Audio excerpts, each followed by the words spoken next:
नमस्कार मित्रों, मैं आशीष शर्मा स्वागत करता हूं आप सभी का अपने YouTube चैनल सागर ज्योतिष केंद्र में। लग्न की श्रृंखला में आगे बढ़ते हुए, जैसा कि हमने पिछले वीडियो में मेष लग्न में योग कारक ग्रह, मारक ग्रह और समग्रहों की चर्चा करी थी, उसी क्रम में आगे बढ़ते हुए आज हम लोग अगले लग्न मतलब वृष लग्न के बारे में चर्चा करेंगे और देखेंगे कि कौन कौन से ग्रह वृष लग्न में योग कारक ग्रह, मारक ग्रह या समग्रह हो सकते हैं। उससे पहले यहाँ नीचे मैंने आज कुछ राशि, जो हमारी 12 राशियां होती हैं उनके नाम, उन राशियों से संबंधित जो उनके स्वामी ग्रह हैं उनका नाम और उन राशियों को हम क्या बोलते हैं उनका नाम यहाँ पर लिखा है। जैसे अगर 1 नंबर की राशि है तो उसको बोलेंगे मेष राशि और उसका स्वामी ग्रह होंगे मंगल। अगर 2 नंबर की राशि है तो वो होगा वृष राशि और उसके स्वामी ग्रह होंगे शुक्र। इसी श्रृंखला में 12 राशियां हैं। 12 राशियों के नाम, किस नाम से हम ज्योतिष शास्त्र में उनको बुलाते हैं और उनके स्वामी ग्रह कौन से होते हैं उनका नाम लिखे हैं। ये आपको आगे समझने में बहुत फलदायक होने वाले हैं। तो जैसे हमने बात करी वृष राशि की, और हमने यहाँ देखा कि वृष का मतलब जहाँ पर भी 2 नंबर लिखा हुआ है वहाँ पर वृष राशि बनती है और उसके स्वामी ग्रह जो है वो शुक्र भगवान होते हैं।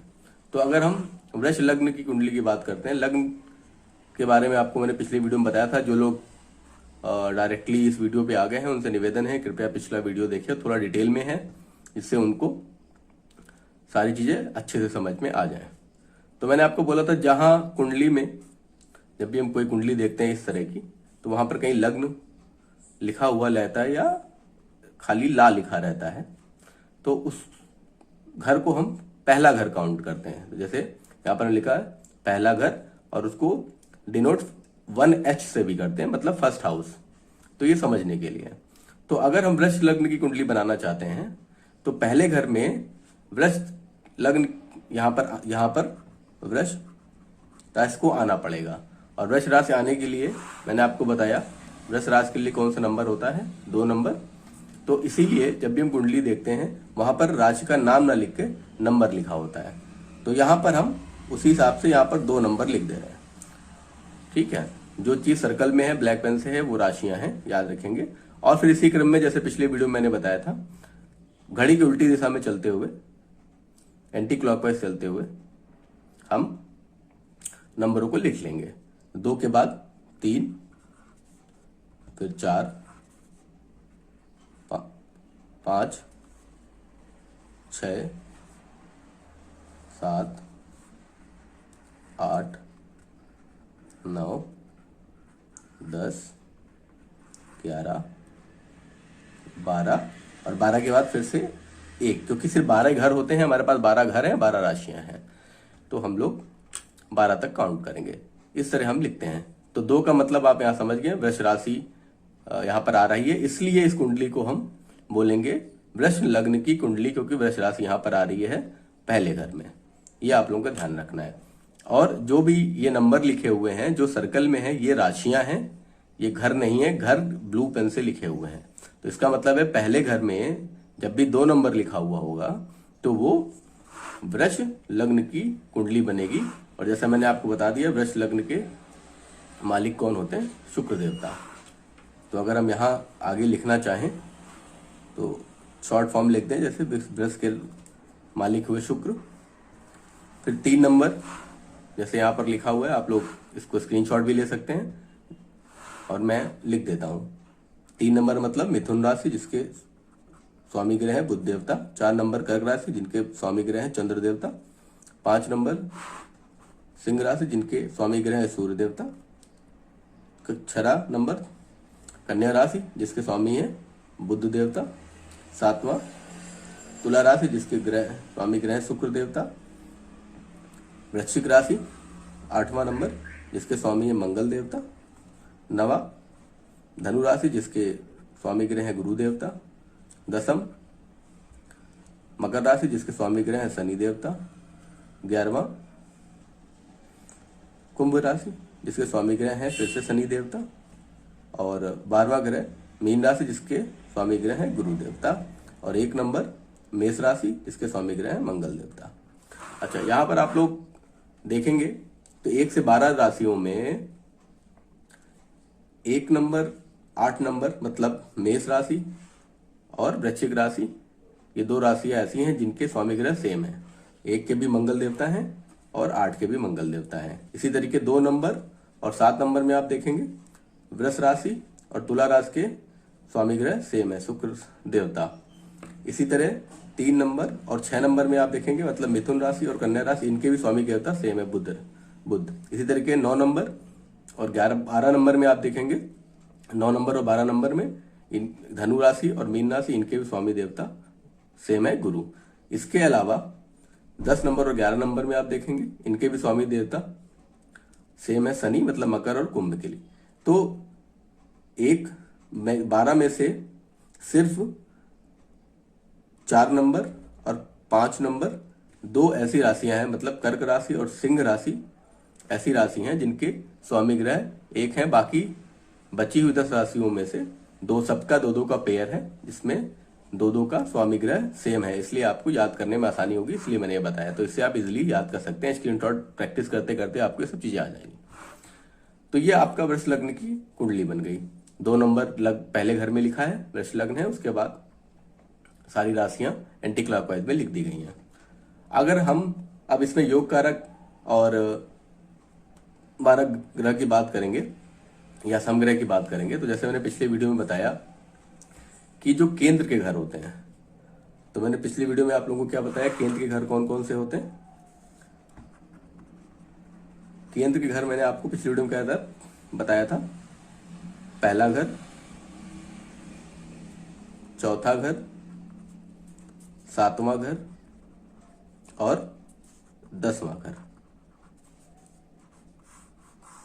ये सभी लग्न में यूनिवर्सल मतलब हमेशा रहेगा। किसी भी कुंडली को आप लेंगे, पहला घर, चौथा घर, 7वां घर, 10वां, ये हमेशा केंद्र के घर होते हैं। और मैंने आपको पिछली वीडियो में जैसे बताया था कि केंद्र के घर में पड़ने वाली जो भी राशियां हैं उनके जो स्वामी ग्रह हैं वो हमेशा योग कारक ग्रहों में आएंगे, मतलब वो हमेशा आपके लिए अच्छा करेंगे।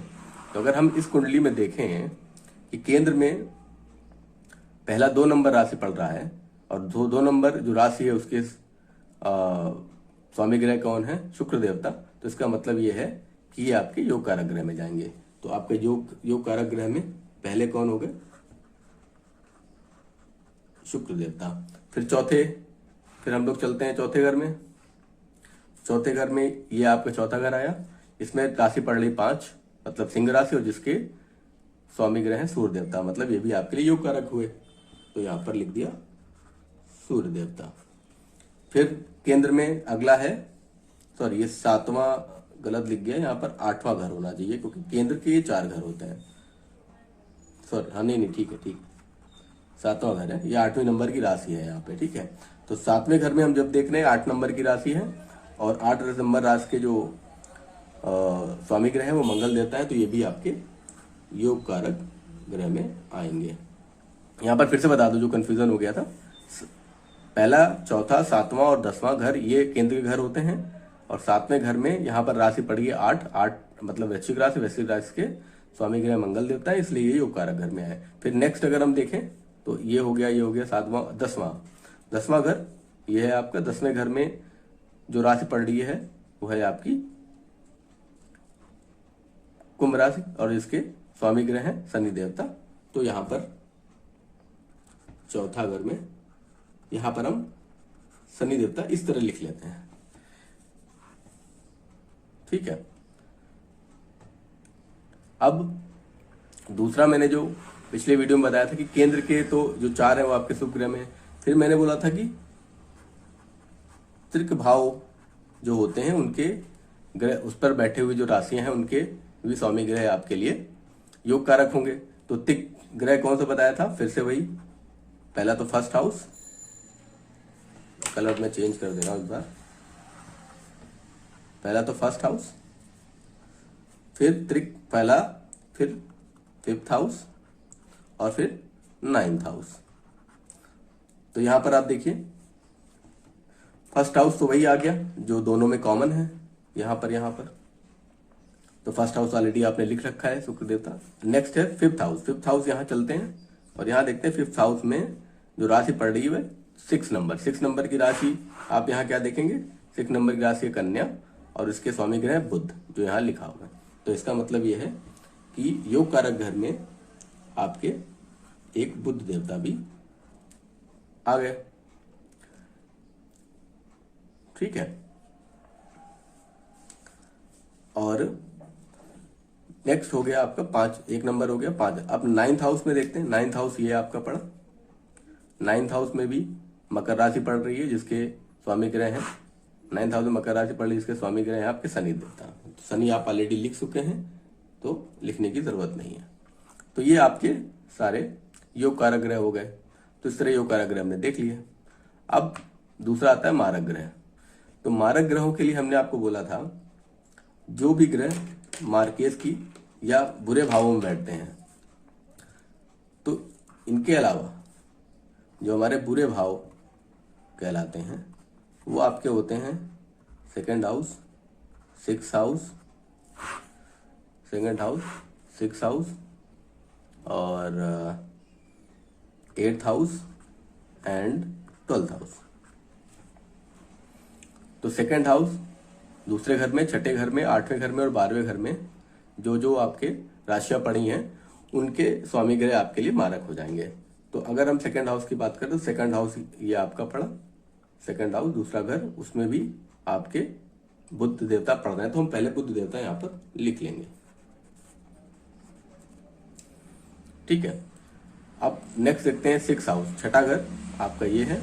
छठे घर में आपको 7वें नंबर की राशि पड़ रही है, ये यहाँ पर शुक्र देवता है, तो हम उनको भी लिख लेंगे। अभी जो रिपीट हो रहे हैं उनको रिपीट होने दीजिए, उसकी आप टेंशन मत लीजिए। शुक्र देवता हो गए। फिर 8वां हाउस देख लेते हैं। 8वां घर ये है हमारा। 8वें घर में राशि पड़ रही है धनु, धनु के स्वामी ग्रह गुरु, तो यहाँ पर हमने लिख लिया गुरु देवता। और अब 12वीं राशि। 12वीं राशि में हमने देखा कि 1 नंबर राशि पड़ रही है मेष राशि, उसके स्वामी ग्रह मंगल देवता, तो यहाँ पर हमने मंगल लिख लिया। तो ये आपके मारक ग्रहों में आ गए।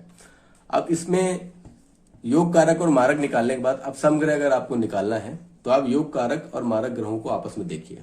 जो भी ग्रह योग कारक और मारक दोनों में आ रहे हों, मतलब आप एक जो ग्रह आपके लिए योग कारक ग्रह भी है, मतलब अच्छा फल भी देगा, और मारक ग्रह बुरा फल भी देगा, तो दोनों मिलकर न्यूट्रलाइज हो जाएंगे, सम हो जाएंगे और वो सम ग्रह की श्रेणी में चलाएंगे। तो अगर आप इसमें देखेंगे तो एक ये बुध है जो योग कारक ग्रह में भी है और मारक ग्रह में भी है। तो हम ज्योतिष शास्त्र में क्या करते हैं, इन घरों को वहां से हटा के पूरी, ना ये मारक रह जाएंगे ना योग कारक जाएंगे, ये आपके समग्रह में आ जाएंगे।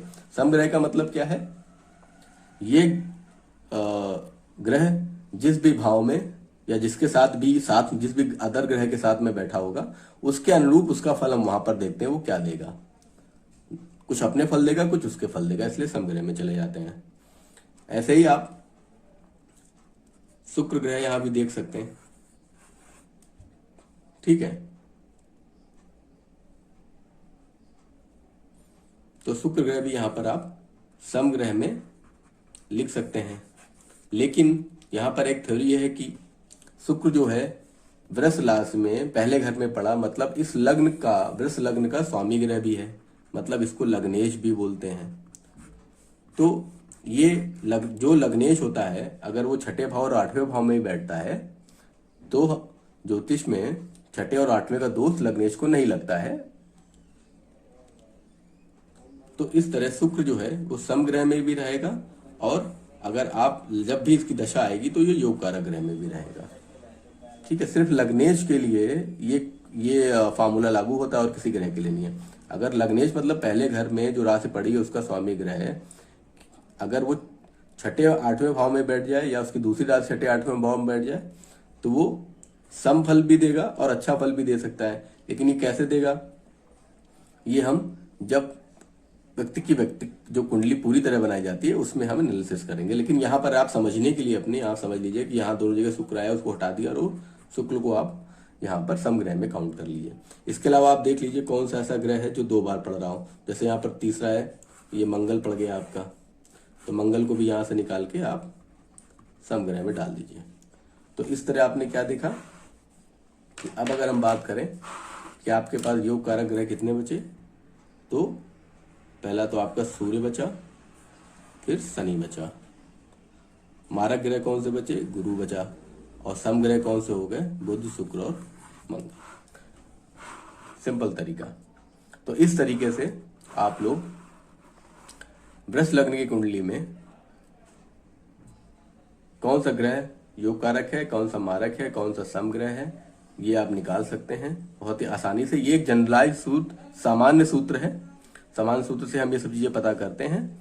और जब हम और डिटेलिंग में जाते हैं और किसी व्यक्ति की पूरी कुंडली देखना होता है हमें, तो हम उसके घरों में बैठे हुए और भी ग्रहों के बारे में एनालिसिस करने के बाद देखते हैं। लेकिन ये जनरलाइज वे से आप कम से कम अपने लिए योग कारक, मारक और समग्रहों के बारे में पता कर सकते हैं। योग कारक मतलब इन ग्रहों की अगर दशा आएगी तो आपके जीवन में अच्छे परिणाम आएंगे, मारक ग्रह का आएगा तो आपके जीवन में कठिन परिणाम आएंगे, और समग्रहों की दशा आएगी तो ये ग्रह यहाँ बैठे, किसके साथ बैठे, उसके अनुरूप अपना फल देंगे। तो इस तरह हम लोग वृष लग्न की कुंडली में योग कारक, मारक और समग्रह निकाल सकते हैं।